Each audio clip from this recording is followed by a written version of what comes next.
won it a couple more times, but I just felt, as I said, that it would have been better for business, but Hogan had his plans and his ideas why he didn't want to do the job, so I can't speak on it. There's a lawsuit against WCW, or there was. I don't know if it's still pending, a discrimination lawsuit against minorities. Yeah. As a minority yourself that worked for the company that was part of the lawsuit, do you have any comments about that? Being a minority and being, I had a double whammy because I was black, okay, and I lived in Mexico, so like, well, the black guy lives in Mexico, I'll put him with the Mexicans. There was definitely racial slurs being thrown around, sometimes in jest, sometimes with some spite behind them. And it was always says that the office was like the good old boys, and that they would keep down, the Mexican guys, that they would keep down the blacks, that they would make it a point to make sure there was only a limited amount of blacks there. When I signed my deal in '97, October '97, there was over 100 guys there, and there was myself, Stevie Ray, Booker T, the Cat, Virgil, Hardwood, Bobby Walker.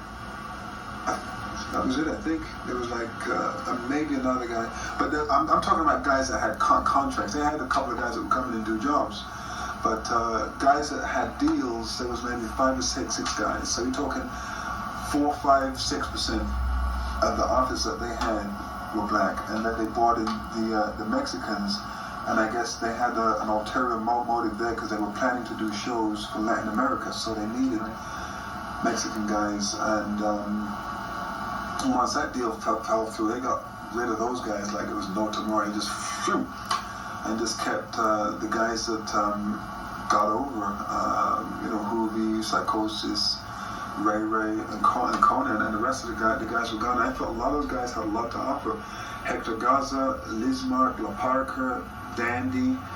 Sure, maybe they couldn't become a Bill Goldberg, but there was something that they could offer. There was something that they could bring to the table.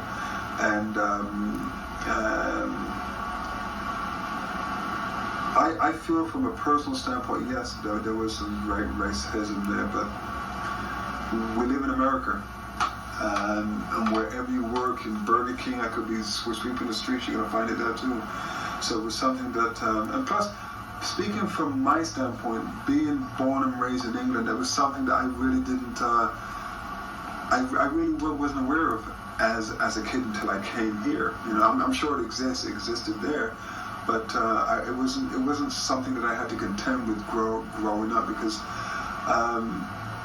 I was a minority in a big way. I think I was one of maybe 20 black kids in my high school in England, and it was something that I didn't have to contend with, so it was something that I didn't notice until I came to the States, and then you realize, even amongst blacks, the lighter skinned blacks are racist against the darker skinned blacks. You know what I mean? It's one of those things that, same thing happens in Mexico too, so.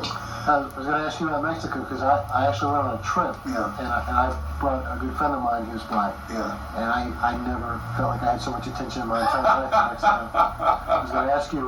No, and you know what? In Mexico, I've never found not even one iota of racism. Never. I've gotten heat for a lot of things, but I don't think for being black there. I feel that...